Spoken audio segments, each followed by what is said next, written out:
ഇന്ന് ഞങ്ങളെല്ലാതിൻ്റെ അനിയത്തിയുടെ വീട്ടിൽ ശനിയാഴ്ച മാളിക്കുന്ന് വീട്ടിൽ വന്നിട്ടുണ്ടായിരുന്നു. അങ്ങനെ ഞായറാഴ്ച ഞങ്ങൾ അനിയത്തിയുടെ വീട്ടിൽ പോയിട്ടുണ്ടായിരുന്നത്. ഞങ്ങളൊക്കെ വന്നപ്പോൾ വിളിച്ചിട്ടുണ്ടായിരുന്നു. അപ്പോൾ ഓക്കും മക്കൾക്ക് സുഖമില്ലാത്തത് കൊണ്ട് തന്നെ അവൾ വന്നിട്ടുണ്ടായിരുന്നു. ശരിക്കും ഞങ്ങൾ ഞായറാഴ്ച രാവിലെ ഉമ്മാന്റെ വീട്ടിൽ അങ്ങാടി പുറത്തേക്ക് പോകണം എന്നാണ് കരുതിയിട്ടുണ്ടായിരുന്നത്. പിന്നെ അവളെ മക്കൾക്കൊക്കെ പനിയാണെന്ന് പറഞ്ഞത് കൊണ്ട് തന്നെ പിന്നെ റിയക്ക് ഓളി മക്കളെയൊക്കെ കാണണം എന്ന് പറഞ്ഞിട്ട് ഞങ്ങൾ പെട്ടെന്ന് പ്ലാനൊക്കെ മാറ്റിയിട്ടുണ്ടായിരുന്നു. അങ്ങനെ എന്താ ഞങ്ങളൊരു 11 മണിയായപ്പോൾ ഇങ്ങനെ ഇവിടെ എത്തിയിട്ടുണ്ടായിരുന്നു. ഓളി ഞങ്ങൾക്ക് നല്ല ഹോളിക്സ് ഒക്കെ കലക്കി തന്നിട്ടുണ്ട്. പിന്നെ ഞങ്ങൾ കുറച്ചു നേരമൊക്കെ അവിടെ ഇരുന്നിട്ടേ പിന്നെ ഓളെ ഹസ്ബൻഡിന്റെ ഗോഡൌണിക്ക് പോവാന്ന് പറഞ്ഞിട്ടേ ഞങ്ങൾ എല്ലാവരും പാടെ കൂടിയിട്ട് ഓന്റെ ഗോഡൌൺ വരെ പോയിട്ടുണ്ടായിരുന്നു. ഓളുടെ വീടിന്റെ തൊട്ടടുത്ത് തന്നെയാണ് ഓന്റെ ഗോഡൌണും അതുപോലെ തന്നെ ഓന്റെ ഓഫീസും. അങ്ങനെ ഞങ്ങൾ അവിടുത്തെ ഓന്റെ ഓഫീസും ഗോഡൌണൊക്കെ ഞങ്ങൾ അങ്ങനെ നടന്ന് കണ്ടിട്ടുണ്ടായിരുന്നു. വർത്താനം പറഞ്ഞിട്ട് ഞങ്ങൾ അവിടുന്ന് പോരാൻ വേണ്ടി നിന്നപ്പോ മക്കളസിനൊന്നും അവിടെ കണ്ട് പൂതി മാറിയിട്ടില്ല. ഞങ്ങൾ കുറച്ചേരം കൂടി ഇവിടെ നിൽക്കുകയാണെന്ന് പറഞ്ഞിട്ടുണ്ടായിരുന്നു. അങ്ങനെ ഞങ്ങൾ കുറച്ചേരം ഗോഡൌണിൽ തന്നെ വർത്താനം പറഞ്ഞിരുന്നിട്ടുണ്ടായിരുന്നു.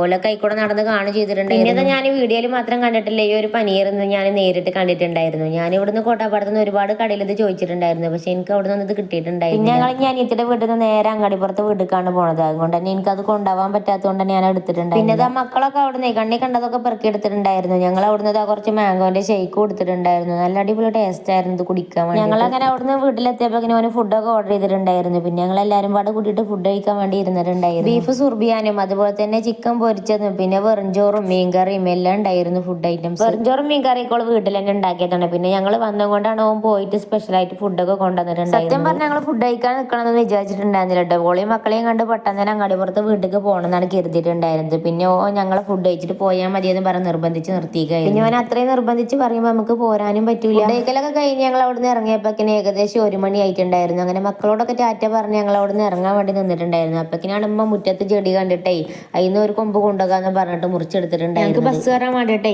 ആരും ഭാഗവും തന്നെയാണ് അവന്റെ വണ്ടിയിൽ ഞങ്ങൾ ആക്കി തന്നിട്ടുണ്ടായിരുന്നത്. അങ്ങാടിപ്പുറത്ത് ചെന്നിട്ടുള്ള വീഡിയോ ഞാൻ അടുത്ത ഷോർട്സിൽ അപ്ലോഡ് ചെയ്യാം. അത്രേ ഉള്ളൂ ഈ ഒരു വീഡിയോ. അടുത്തൊരു വീഡിയോ ആയിട്ട് വീണ്ടും വരാം. ടാറ്റാ.